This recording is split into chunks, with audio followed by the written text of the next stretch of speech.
Assalamualaikum warahmatullahi wabarakatuh. Bismillah, walhamdulillah, wassalatu wassalamu ala rasulillah Sayyidina Muhammad ibn Abdullah wa ala alihi wa sahbihi wa mawalah wa ba'du. Mari kita lanjutkan tafsir maudhu'i. Dan hari ini insyaallah akan membahas surat Al-Baqarah ayat 177. Supaya gampang, judulnya menjelaskan tentang non-blok dan perang bisnis. Judul ini sebelumnya diambil dari kalimat Laisa al-birra an tuwallu wujuhakum qibala masyriq wal maghrib. Kebaikan itu tidak bisa disebut yang sebenarnya hanya sebatas menghadapkan ke timur dan ke barat, judul secara kontemporer. Sedangkan judul yang disebut bisnis itu perang atau perang bisnis itu diambil dari kalimat atal mala ala hubbi hinal baksi, memberikan harta yang kita cintai ketika waktu perang. Kalau di ayat lain itu disebut wajahidu bi amwalikum wa anfusikum, berjihadlah kamu dengan harta dan jiwa. Artinya berjihad itu bisa makna yang lebih tinggi dari pengorbanan, perjuangan sampai peperangan. Perang dengan harta itulah disebut bisnis, itu perang, itu perang bisnis. Jadi sekali lagi ayat ini menjelaskan non-blok dan perang bisnis. Tapi perlu ingat, ya, non-blok itu beda dengan netral. Kalau non-blok itu dua-duanya salah. Kita tidak boleh ikut yang salah, dua-duanya harus punya prinsip. Maksudnya tadi awalnya bahwa orang Yahudi menganggap benar kalau umat Islam menghadap ke maghrib, ke barat. Kalau orang Nasrani menganggap benar kepada kita kalau menghadap ke timur. Kita tidak boleh ikut keinginan Yahudi dan Nasrani, maka harus non-blok, tidak barat tidak timur. Nanti bagaimana kaitan dengan atau korelasinya dengan bisnis politik atau bisnis itu perang, nanti kita akan jelaskan. Tapi kalau yang namanya netral itu kan satu salah, satu benar, al-haq dan batil. Tidak boleh kita netral. Dan netral itu bahasanya wasit. Kalau ada yang kesebelasan dua bertarung di lapangan, itu ada wasit. Wasit itu harus netral. Ya asalnya begitu wasit. Banyak lagi kalau ada orang wasatiyah menyebutkan ya orang yang toleran atau moderat, nah itu. Jadi yang namanya netral itu kena ada hak dan netral itu tadi tidak boleh dilakukan, tapi kita harus berpihak kepada yang benar. Itu akan jelaskan nanti oleh kita, insyaallah. Hadirin rahimakumullah, sebelum saya menjelaskan ayatnya, karena ayat itu jawaban dari situasi kondisi yang sekarang sedang berlaku. Kalau dulu namanya asbab nuzul, sebelum turun ayat ada masalah sehingga dijawab Al-Quran. Nah sekarang namanya al-hadithiyah, kejadian atau al-waqi'iyah, kontemporer atau masalah aktual, masalah yang sedang dihadapi oleh kita. Itu sejak dulu sampai sekarang masalah itu ada, cuma tidak bisa dijawab yang baik dan benar kecuali jawabannya oleh wahyu. Kalau dijawab oleh yang lain nggak bisa. Dan memang Allah tidak menurunkan yang lain. Semua jawabannya harus dari Allah, sebab milik Allah, manusia milik Allah, semua Allah. Sudah diatur oleh Allah dan sudah diciptakan oleh Allah. Bahkan hukum-hukumnya ada yang Allah. Makanya jawabannya wahyu. Itulah sebut tadi tafsir maudhu'i bid-dirayah. Syaratnya memang ada 3 ya. Makanya nanti tolong dicatat saja. Kalau kita membahas surah Al-Baqarah ayat 177, sebenarnya harus juga dibahas surat Al-Taubah ayat 41. Infiru hifa fawatiku ala wajahidu bi amwalikum wa anfusikum dzalikum khairakum in kuntum ta'lamun. Atau surat Sof ayat yang ke-10. Ya ayyuhalladzina amanu hal adullukum ala tijaratin tunjikum min adzabin alim tu'minuna billahi wa rasulihi wa tujahidun bi amwalikum wa anfusikum al-ayat dan seterusnya. 3 ayat minimal ya. Kalau banyak juga nanti ya nggak ada waktunya. Jadi dibahas dari kalimat tadi al-masjid wal maghrib non-blok, kemudian dibahas dari kalimat jahidu atau jahidu bi amwalikum wa anfusikum, dan kemudian di solusinya ya. Solusinya itu di dalam surah Al-Baqarah ini ayat 177. Sebelum ayat itu apa yang terjadi? Ya, Bapak mungkin lupa, saya peringatkan. Kalau sudah ingat dan tahu ya alhamdulillah. Di dunia ini sekarang Pak ada 2 kubu tetap, yang benar dan yang salah, hak dan batil. Saya akan mengambil contoh bahwa teori perang itu ada yang dijelaskan di dalam Al-Quran, ada teori perang yang dikemukakan para orang yang memang ingin perang. Nah, di Cina itu Pak ada 2 orang yang sangat terkenal, mereka sangat bangga dan dipakai. Satu namanya Sun Tzu. Sun Tzu itu adalah ilmuwan, ahli filsafat, ahli dagang, ahli politik, ahli sosiologi. Pokoknya kalau di Islam syekh besarnya namanya Sun Tzu. Sangat dihargai oleh orang Cina. Kenapa? Karena dia menguasai tentang sistem perang secara defensif. Perang tidak terbuka. Politik itu bisnis. Bisnis itu perang. Dan diakui, dihargai bahwa setiap berpolitik pasti dengan bisnis. Itulah Sun Tzu, profesor lah ya, ahli bidang strategi dalam perang, defensif, jadi tidak ofensif. Dan kalau sudah tadi disebut bahwa politik itu bisnis, maka bisnis itu perang. Makanya tadi bisnis perang itu kan, bisnis itu dagang, bahasa Qurannya tijarah. Tijarah. Mana di surah Sof ayat 10. Nanti akan kita bahas. Ada lagi satu lagi selain Sun Tzu itu ada lagi, yaitu Poan Tui. Awas saya ngomong, bukan Puan, Poan Tui. Poan Tui itu dia melakukan cara perangnya secara ofensif, terbuka, dengan punya keilmuan militer yang kuat, gagah. Bahkan oleh lawan politiknya disebut ini melakukan sebuah tindakan. Artinya ya begitu cara dia berperang. Memang ya yang perang kan menggunakan kekuatan, tetapi bedanya nanti perang dengan umat Islam ya beda. Nanti kita akan jelaskan juga. Kalau orang kafir perangnya karena untuk membela keinginannya, hawa nafsunya. Kalau kita perangnya membela Allah, beda. Beda. Jadi cara perangnya beda, motivasinya beda, ideologinya juga yang digunakan berbeda. Ini adalah 2 tokoh di Cina yang sangat-sangat dipakai.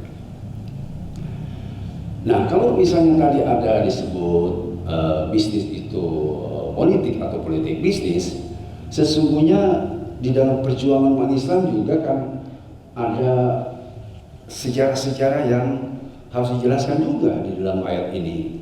Karena namanya kita tukotil fisabilillah, berperang itu membela agama Allah. Satu, li'ikla'i kalimatillah, membela tauhid. Dan kedua, isul Islam wal muslimin. Itu di dalam catatan sejarah peperangan. Jadi yang perang membela tauhid, keyakinan. Kalau sudah tersinggung keyakinan, itu perang pada dunia baru, dan dunia begitu. Ya. Kedua, masalah isul Islam wal muslimin. Umat Islam itu sangat memuliakan normanya, konsepnya dari Allah, yaitu al-Islam wahyan, dan juga sangat memuliakan umatnya. Sehingga kalau ada yang tersinggung, umatnya dihina-hinakan, Islam dihinakan, itu memang tidak diem gitu Pak. Itu ya tidak diam ya namanya bisa berjuang, berkorban, bisa perang. Baik, contohnya bisa begini. Ada tipe-tipe perang, Pak. Ada tadi perang ofensif, terbuka. Ada perang defensif. Ada perang intelektual, kalau bahasa Arabnya ghazwul fikri. Perang medsos. Bahkan yang terakhir ada yang disebut perang mental. Ini terakhir, Pak. Perang mental itu, maaf ya, ini kita sedang tafsir. Perang mental itu surat Al-Anfal ayat 60. Kita mau membuat suatu kekuatan sehingga mereka takut. Itu satu, namanya irhab. Irhab, satu kekuatan disusun oleh kita sehingga mereka takut. Dan kedua, Pak Tadu Ali bin Istimak kali itu kita melakukan tindakan yang kejam dan keras, membunuh musuh ketika sedang berkecamuk perang, supaya apa? Supaya terbunuh mental mereka, ada rasa takut. Orang luar biasa juga takut. Banyak kalah perang yang lebih kena rasa takut kepada Rasulullah. Ini saya kira tadi disebut perang mental. Sedikit saya terang perang mental akan ke belakang dulu ya. Dulu itu ada di Mongol Tartar itu ada seorang ahli perang, strateginya kuat, itu ya terkenal juga namanya Hulagu Khan atau dibacanya Hulagu Khan. Dia itu ahli strategi perang, kuat sekali. Si Hulagu Khan ini ketika perang Mongol itu kan menyerang Baghdad, diserang Baghdad. Baghdad itu ketika diserang oleh dia adalah dipimpin oleh Mu'tasim Billah. Mu'tasim Billah ahli strategi perang, Pak. Ya namanya khalifah. Tetapi pada saat itu Mongol menyerang itu dengan kekuatan yang tadi disebut amarah muka dengan satu kekejaman, kekerasan. Waktu perang itu supaya terbunuh mental umat Islam, cara membunuhnya ambil golok, gantung, dilempar ke jalan, kepala orang dilempar-lempar. Itu cara yang dilakukan oleh Hulagu Khan. Sehingga ketika dia masa menang di Baghdad, Baghdad itu dari ibu kotanya zaman Abbasiyah, Pak. Ya, lalu kemudian zaman khalifahnya Mu'tasim Billah. Mu'tasim Billah selain memang tadi punya kekuatan yang karena memang untuk tadi merasa takut balisa, ya dibunuh juga. Ini artinya perang mental gitu. Nah, perang mental supaya umat Islam takut, sehingga pada saat itu hampir umat Islam tidak berani melawan. Kenapa? Karena memang cara peperangannya kejam itu. Tetapi sunnatillah ketika si Hulagu Khan ini melakukan satu yang kejam dan dia punya pasukan temannya itu namanya Lasbugo. Lasbugo itu terkenal namanya apa? Itu orang Tartar yang juga komandan atau kepercayaannya Hulagu Khan. Dia kirim surat. Di dalam suratnya itu, sekarang umat Islam sudah porak-poranda. Kekuatan ada di pihak kami. Tidak ada yang berani melawan kami. Kamu sekarang saya utus untuk datang bersama aku, kata si Juan Ham itu, ke setelah perang di Baghdad, dia bergeser ke Sam. Sam itu waktu itu kotanya Damaskus. Setelah Damaskus membuat surat. Suratnya apa coba, Pak? Kamu sekarang datang ke Mesir, sebab nggak benar sudah kalah. Urusan yang di sini ya kita nomor 2 lah. Mesir punya kekuatan dasar dan harus berangkat ke Mesir dengan membawa sebuah surat. Suratnya itu apa? Waktu itu rajanya yang kita kenal yang menyalakan Maulud itu, yaitu Raja Muzaffar bin bin Kutub namanya. Muzaffar Kutub namanya Raja Muzaffar. Ditulis surat. Apa isinya? Satu di antara dua, serahkan itu Mesir kepada kami, atau kamu diporak-porandakan, termasuk kamu saya kami bunuh. Begitu Pak. Umat Islam takut pada saat itu Pak. Sebab memang perangnya tadi menggorok orang gitu. Saya tanya nanti Pak Islam boleh tak? Tidak, nanti saya tidak jelaskan. Digorok orang, dibunuh, dibangkai, kemudian digantung dan dilempar cari seperti main bola, kira-kira itu dulu, dicerita dulu Pak. Sehingga Mudhaffar bin Qutb ya dia merasa takut, kan memang teman-teman siapa yang melawan yang tadi Leguhan ini, siapa yang melawan Leguhan ini, siapa? Ya akhirnya dia memimpin rapat dengan menteri-menterinya. Bagaimana sekarang kita ini, lawan atau kita serahkan Mesir? Semua para menterinya setuju. Serahkan saja, kita kalah pasti. Setuju semua. Tetapi ada seorang ulama besar namanya Syekh Izzuddin bin Abu Salam. Itu juga terkenal. Syekh Izzuddin itu ulama sultan lah itu. Ulama yang tahu tentang strategi perang.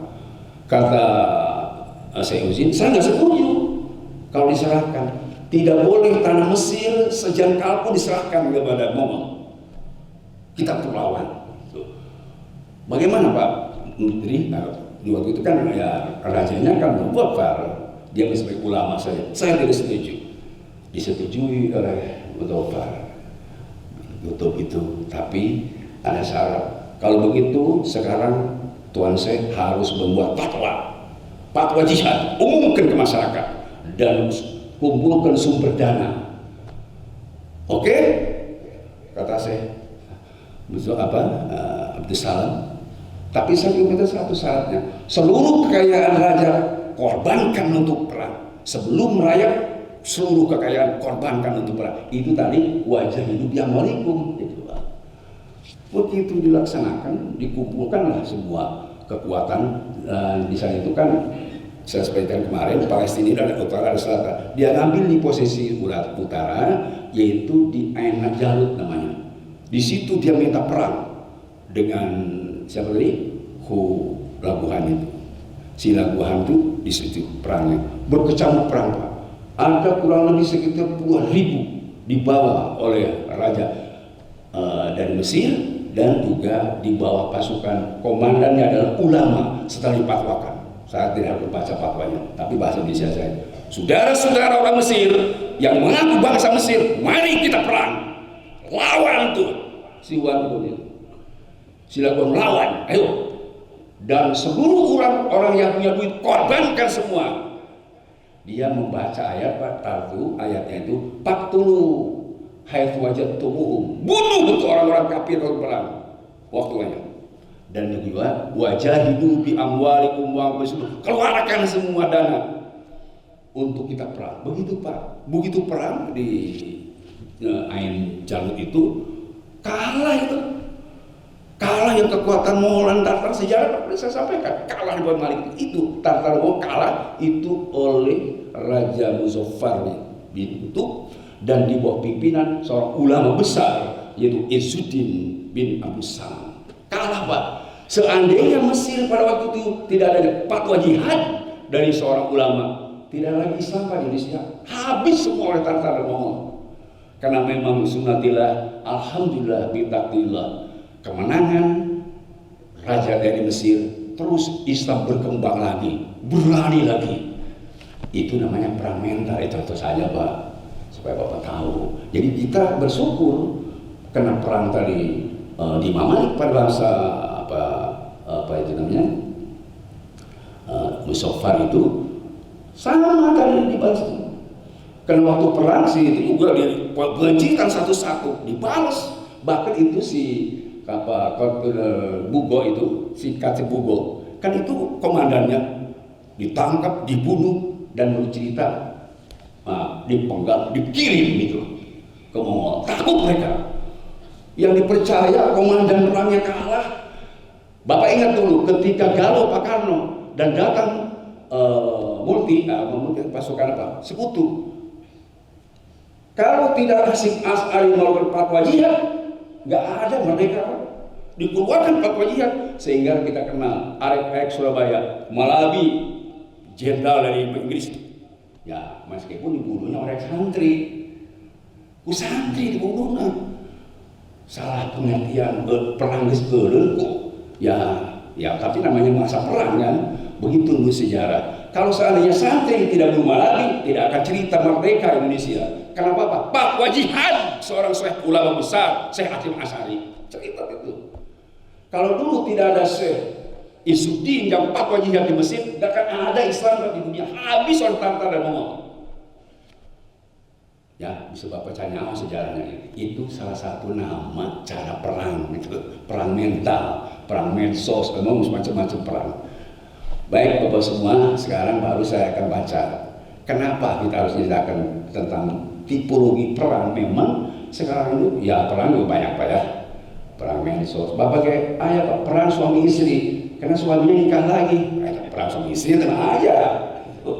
Ya, dan kenapa perang si istri sama suami? Lalu mantep perang si istri. Nge-10 kemudian kawin deh saatnya perang. Itu perang suami istri itu mah ya. Gitu. Perang saudara ada merebutkan harta. Jadi perang itu banyak cara, banyak makna. Kita sekarang tidak boleh perang saudara. Itu tidak boleh perang saudara. Kenapa ayat ini sebegini Pak? Kalau kita lihat laisa bil atwal wujuhakum qibalal masjid wal maghrib, tidak ada yang disebut albir. Bir itu artinya husnul khuluq. Pak tafsirnya. Albirru husnul khuluq wal ithmu ma haka bi sadri wa karihta ayyutoli nas. Bir itu kebaikan adalah husnul khuluq. Harus beri pekerti umat Islam. Tidak mungkin jadi baik umat Islam. Bahkan di dalam tafsir lantanul birro kata Imam Suyuti ajannata, tidak mungkin masuk surga tanpa laisa bil antuna laisa birro lantanul birro hatta tunfiqu mimma tuhibbun. Mungkin masuk ke surga, pimual tidak surga sebelum dia menginfakkan harta yang dicintai. Sama dengan ayat ini. Yang pertama tadi orang yang baik itu bukan tadi ke barat ke timur, ke barat itu tadi kapitalis, di timur sosialis, kan gitu ayat. Tapi di dalam tafsir begini Pak, awalnya ayat ini berkaitan tadi dengan orang Yahudi yang supaya ingin ke Baitul Maqdis. Orang Nasrani ingin supaya ke timur, ke Masjid. Rasul dipinta oleh Allah tidak boleh ikut sana sini, non blok. Kita harus punya prinsip itu, awalnya begitu teksnya. Tetapi kenapa ditafsirkan tadi dengan berbagai hal? Kalau saya lihat di dalam tafsir maksur alal iman was sholat faqat. Yang disebut bir itu bukan sekadar tadi yang diitikadkan bahwa maksudnya adalah iman saja, sholat saja, masalah-masalah yang disebut di dalam ayat sebelumnya, tetapi bal huwa min jabihatihi sol. Tapi yang disebut bir atau kebaikan adalah dari berbagai persoalan. Kalau muamalah seperti sosial ekonomi, wasiasa, sosial politik, sosial budaya, itu yang disebut tadi di ayat surah Al-Baqarah ayat 177. Sebab apa coba kita lihat pada reaksinya? Cukup baik itu reaksinya. Pertama kan laki nabi aman billah, iman kepada Allah. Tuh. Iman kepada Allah. Kenapa iman kepada Allah? Iman kepada Allah itu kan ya kalau bahasa saya itu adalah kecerdasan spiritual. Kemarin waktu khutbah saya sampaikan itu ada prosesi spiritual untuk tahu alam ghaibat, keyakinan. Kemudian wal yaumil akhir, pada akhir, wal malaikat, wal kitab, wal nabiyyin. Itu lengkap Pak, iman kepada Allah, pada akhir, malaikat, kitab dan nabi. Kemudian akal malah hubbi. Kedua, yang al-bir itu orang yang baik itu, muslim yang baik adalah akal malah hubbi, berikan harta yang dicintainya. Harta yang dicintainya, bukan harta goreng malus. Bisa bicara zaman sahabat Ansor, nitah kamu hajiin, sok pilih, pengen mikir kurang begeri semana, sok di mana. Mungkin orang ada hese. Pilih tuh mobil kurang buat tilu, nodoyok benges kurang, mun bisa bagus bikin. Itu kan harta berlebih sebenarnya gitu, ya. Jadi karena itu akal marah al-hubi ini disebut kecerdasan horizontal. Kecerdasan horizontal itu bersifat umum. diberikannya baik kepada miskin, pada orang yatim, orang yang dan tadi apa ibnu sabil, asailin firriqo. Yang ketiga, aqamas shalah. Apa itu aqamas shalah? Aqamas shalah apa? Akan mendirikan sholat. Ini adalah kecerdasan individual. Kecerdasan individual sebab sholat itu kan panduan individu pada Allah. Kemudian yang keempat, yang keempat itu ada atas zakat. Atas zakat itu namanya kecerdasan sosial khusus asnaf yang 8. Kemudian yang kelima apa? Di sini yang kelima apa? Ayat zakat tadi. Yang kelima zakat. Yang berapa? Al-mukuna bi ahdi bila ahadu. Wal mukuna bi ahdi bila ahadu, dan berjanji harus dipenuhi. Sebab apa? Ini namanya hubungan vertikal. Kalau janji itu sama dengan demi Allah, Pak. Sama dengan sumpah. Wallahi sama. Kalau berjanji bi'at, saya sebagai muslim setelah dilantik menjadi RT, saya akan memberikan tugas saya. Pilih apa? Kecerdasan vertikal, hubungan dia kepada Allah. Lalu yang keenam, as-sabirina. Coba lihat ayatnya. As-sabirina bil ba'sa wa dharra. Sabar dalam keadaan derita, sabar dalam sengsara, wahinal ba'si. Sabar ketika berhadapan dengan perang. Kecerdasan emosional. Apa sebut kecerdasan emosional?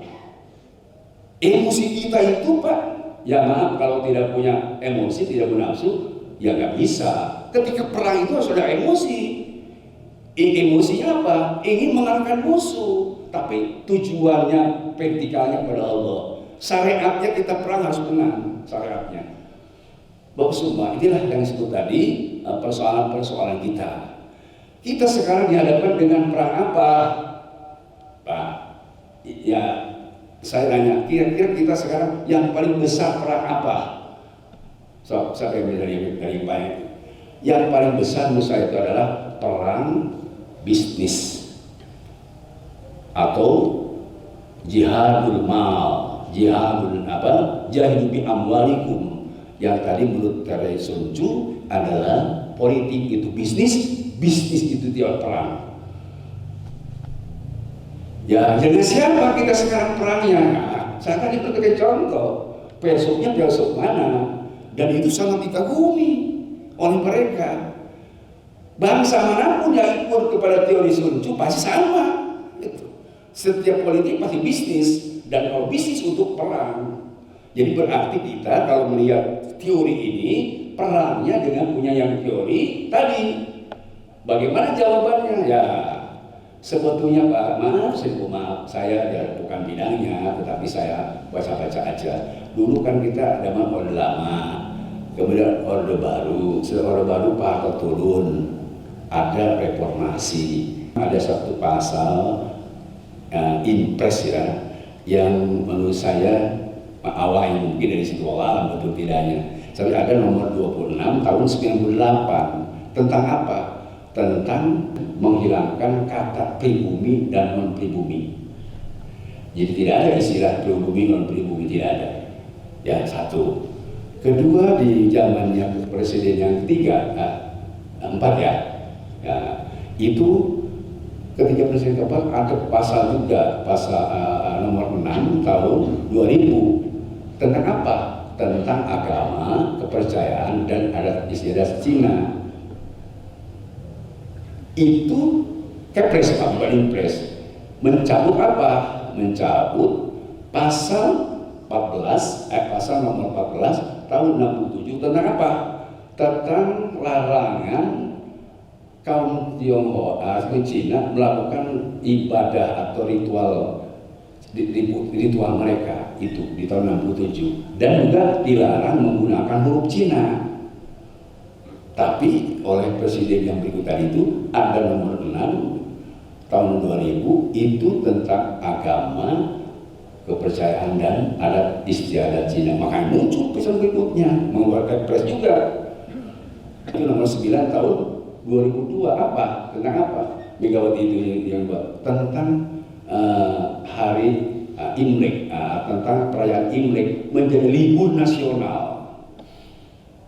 Padahal ya sebenarnya ya dulu kan nomor 5 tahun 55 kan cuma 5 agama, Islam, Hindu, Buddha, Katolik, Protestan, cuma 5. Di zaman Gus Dur jadi 6. Makanya ketika dilanjutkan muncul tadi bahwa Imlek itu di huruf B, bahwa perayaan Imlek itu adalah adat tradisi orang-orang Cina yang sudah turun-temurun, sehingga dibuat kepresnya. Ya agak juga itu ada istilah nomor 12-14 tentang apa? Dulu kan Cina C, tapi diganti oleh T Tionghoa. Itu Undang-Undang 12 nomor tahun 2014 tentang apa? Tentang membatalkan edaran surat edaran Presidium Kabin Ampera tahun 67 juga, tapi hurufnya E 6 Kepres tahun 67.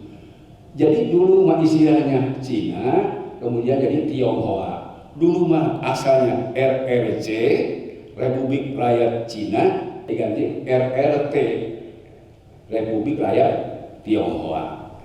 Ini sejarah Pak. Lalu dia yang beri 5 kali berubah undang-undang. Sekarang tentang itu tidak harus ada Kepres Impres lagi. Tinggal saja barongsai dipotong. Saya maaf ya, ini artinya karena memang sudah lama, sehingga maaf ada orang yang nanya sama saya, Pak Kiai, saya mau tanya, ada ustadz ya guru lah gitu di kota Bogor sana, Bogor pasar Bogor, apa Ustadz? Itu anak santri saya setiap ngaji tiap sore kok nggak gotong barongsai, boleh tidak Pak Kiai? Itu pertanyaannya. Saya jawabnya begini, jawabnya oleh apa ini? Oleh undang-undang atau oleh hukum Islam? Kalau dalam undang-undang kan memang sudah diatur begitu. Siapa yang merangsang barongsai, apalagi oleh liberal kan boleh. Tapi menurut hukum Islam, misal saya bilang Muslim tidak boleh nggak gotong barongsai, sebab barongsai itu kan ibadah mereka. Oh begitu, iya seperti itu. Ya, ini Bapak semua, ini contoh bahwa sesungguhnya kita harus tahu juga bahwa persoalan ini berkaitan dengan hak hidup kita. Bagaimana kita sekarang mengantisipasi persoalan ini? Maka saya akan baca surat As-Saff terakhir. Bagaimana surat terakhir? Surat As-Saff terakhir, ya ayyuhalladzina amanu, wahai orang yang beriman. Hal adullukum ala tijaratin tunjikum min adzabin alim. Apakah kamu ingin banyak satu usaha, suatu pekerjaan, perusahaan yang bisa menyelamatkan kamu? Apakah ingin satu perusahaan yang bisa menyelamatkan kamu? Bukan untung Pak, bukan duit. Menyelamatkan kamu dari apa? Itu menyelamatkan dari sengsara di dunia, petaka di dunia, dan masuk neraka. Jadi pertanyaannya, kalau ingin selamat dari neraka dan ingin tidak sengsara dunia, maka jawabannya tu'minuna billah, iman kepada Allah. Lalu waktu jahiduna bi amwalikum wa anfusikum dzalikum khairun lakum. Itu baru kamu berjihad dengan harta dan jiwa. Jadi iman pun itu Pak jawabannya. Dan baru kemudian berjihad, perang tadi. Inilah yang instansi satu tijaro, perniagaan, perusahaan yang bisa menyelamatkan kita. Bapak pun ingat, kalau Bapak sekarang usaha untung, punya duit, dunia halalnya dihisab. Kalau haram langsung diazab. Tapi kalau selamat, andaikan Bapak usahanya tidak untung, dia duit, kan tidak ada hisab, tidak diazab. Itulah tunjikum min adzabil alim. Jadi maksudnya dengan sebab iman kepada Allah dan jihad itu yang benar. Iman dulu baru jihad gitu. Tanpa iman dulu nggak bisa jihad kita. Jihad itu apa? Oh, jihad itu beda dengan perang, Pak. Ya, jihad beda dengan perang. Setiap perang pasti ada jihad. Tapi tidak setiap jihad ada perang, pengorbanan, perjuangan. Gak mungkin perang. Tapi kalau soal perang pasti ada jihad. Begitu bedanya. Umum khusus mutlak bin wajib menurut Ibnu Manteknya. Setiap perang pasti jihad. Tidak setiap jihad perang. Karena itu harus bedakan. Tidak boleh kita alergi terhadap jihad. Sebab jihad itu kan perjuangan, bukan peperangan. Kalau kita, iya, bahkan kalau kita itu, saya baca ayat di surah Al-Baqarah ayat 190. Wa qatihum fisabilillah, perangi oleh kamu di jalan Allah alladzina yuqatilunakum, orang yang telah memerangi kamu. Jadi kita perang itu kalau diperangi, kalau tidak diperangi kalau perang. Bahkan wala ta'tadu, tidak boleh mulai, tidak boleh tidak boleh melampaui batas. Sebab apa? Waktu luhum hai sakit tubuh. Kalau sudah perang, bunuh oleh kamu di mana saja ketemunya itu musuh. Sekalipun dia baik, kalau pada perang tetap bunuh. Sama ketika kita melihat ular, kalau lihat ular diangkat, bunuh dan musuh. Lihat tikus, bunuh. Lihat buaya, bunuh dan musuh. Lihat harimau, bunuh dan musuh. Tapi buaya darat apa ular? Kalau lihat buaya darat boleh dibunuh. Ima buaya laut. Jadi memang begitu cara perang itu. Nah makanya wakhrijuhum min haitsu akhrajukum, usir mereka kalau mereka musir kita. Jadi sebetulnya Pak, kalau ini masalah itu seimbang. Kenapa? Kalau kita kalau musyrik itu lebih berbahaya daripada perang. Memang perang itu berperang, tapi kalau perang bisa bunuh, bisa terbunuh. Tapi kalau kita copot iman lebih berbahaya daripada terbunuh. Sebab apa sekarang? Hidup, tapi musyrik atau murtad. Dibanding baik tapi bawa iman, mana so seperti itu ya. Karena itu walaupun tidak boleh kita membunuh di tempat yang tidak boleh dibunuh orang itu ya. Tapi sini misalnya makanya pak ini kota lukum faktuluhum, kalau mereka memerangi kamu baru di situ kita perang itu terakhir. Bahkan kalau kita makan qatiluhum, perang itu ada qatilu, kalau qatilu membunuh, kalau qatilu saling bunuh itu. Kalau mereka muharabah, kami ayat sudah baca surat Al-Baqarah ayat 119 ya. Apa itu surat 18? Walladzina takhadhu masjidan dirara wa kufran wa tafriqan bainal mu'minin wa irsadan liman harballahu wa rasulah. Jadi kalau sudah irsyad ada tempat untuk orang menyerang kepada Allah dan Rasul, menyerang umat Islam, malah itu harus hati-hati. Jadi begitu. Sekali lagi banyak jangan dianggap takut, tabu perang. Kita tidak kok. Islam damai. Perang itu kalau diserang, kalau tidak diserang tidak boleh perang. Makanya tidak ada Islam teroris, Islam radikal. Kita suruh memberi alamin. Tak baru silakan mereka beribadah semuanya. Nah, begitu Pak ya. Jadi ini maksud saya ayat ini tadi menjelaskan tentang non-blok. Apa non-blok? Kita harus punya basic hidup sendiri. Isu Islam dan Muslimin liya'alikan matilahnya, dan tidak boleh mencela Barat Timur. Yang kedua, kita harus melakukan teori yang tadi dikembangkan oleh mereka, teori Sun Tzu. Kita harus jihad bi amwalikum, berjihad dengan harta. Sebab mereka juga berperang atau berbisnis dengan untuk tujuan perang, gitu Pak. Jadi kan seimbang. Ayo orang kemenang bisnis, kurang miskin, temenan alawan dengan duit. Ayo marena pakai duit kan tidak seimbang, berarti saya harus sama-sama yuk mau kekuatan saja gitu Pak. Kita berusaha berbisnis demi untuk nilai kalimatillah, yang mereka juga sama, silakan aja, tidak dilarang, ada haknya ya gitu. Jadi sekali lagi mudah-mudahan Allah memberikan taufik dan hidayah kepada kita semua. Yang terakhir saya titip Pak, ayat ini sebenarnya tasdid. Apa itu tasdid? Iddi'an, mengaku Allah sebagai Roh dan dibuktikan dalam wujud realitas apa pengamalan kita ya, iman tasdik itu al-iddi'an wa qabul, diterima ajarannya. Handaikan kita harus melakukan suatu perlawanan, al-firu li sahbi mil kabair, lari dari badan perang kalau disebut dosa besar. Jadi memang kalau sudah ditabuh gedang perang tidak boleh nggak perang. Kata saya ketiga Pak.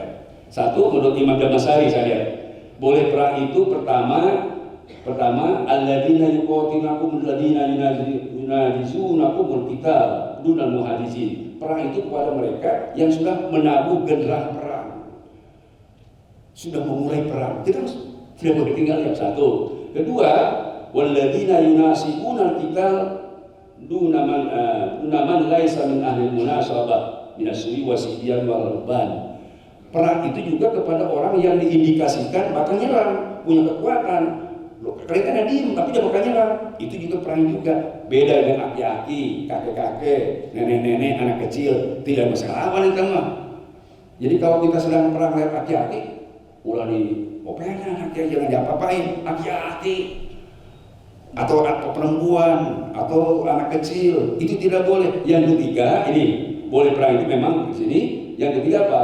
Wal kufratu kulluhum, bisa saja semua umat Islam yang sudah bersekongkol, yang sudah bersekutu, sudah siap mereka melaksanakan perang yang jami'an mudadun alil muslimin, sebab semua mereka sudah menyerang kita. Jadi ada tiga, ya, boleh perang itu kepada orang yang memang sudah berdeman dan menabuh gendang perang, memulai perang. Yang kedua, diindikasikan mereka bakal nyerang, ya rupanya nanti sikap dia menyerang. Dan ketiga, mereka sudah bersekongkol, bersekutu untuk melaksanakan perang. Dulu fatwa jihad Hasyim Asy'ari jadi contoh, mari kita lawan pasukan sekutu, kalah mereka, Pak. Sejarah tuh. Jadi kalau sekarang sudah ada sekutu, kita tidak ada fatwa jihad, nggak bisa menang. Itu konsepnya. Tetapi sekali lagi, ini dalam tahap terakhir. Sudah masanya belum. Kalau menurut saya ya biasa saja, sebab nanti ada syarat lain. Ada 5 syaratnya kita boleh perang. Mungkin minggu depan atau bulan depan. Sekarang sudah habis waktunya. Jadi kalau Bapak mau perang ada 5 nanti syaratnya. Ya, tidak cukup waktunya. Mudah-mudahan manfaat. Mudah-mudahan bisa paham bahwa kita sekarang sedang dihadapkan dengan apa? Dengan suatu teori yang memang mereka mengatakan bahwa politik itu bisnis, bisnis itu adalah perang. Mudah-mudahan paham kita sehingga melakukan dengan cara yang sama, tidak dilarang undang-undang dan tidak dilarang oleh agama, tidak dilarang oleh manusia siapapun, sebab wajib membela diri. Dan di dunia tidak boleh ada kezaliman. Wajib membela diri, tidak boleh ada kezaliman, harus aman, damai, sentosa, insya Allah. Subhanakallahumma bihamdik, asyhadu an la ilaha illa anta, astaghfiruka wa atubu ilaik. Sallallahu alaihi wa sallam Muhammadin walhamdulillahirabbil alamin. Assalamualaikum warahmatullahi wabarakatuh.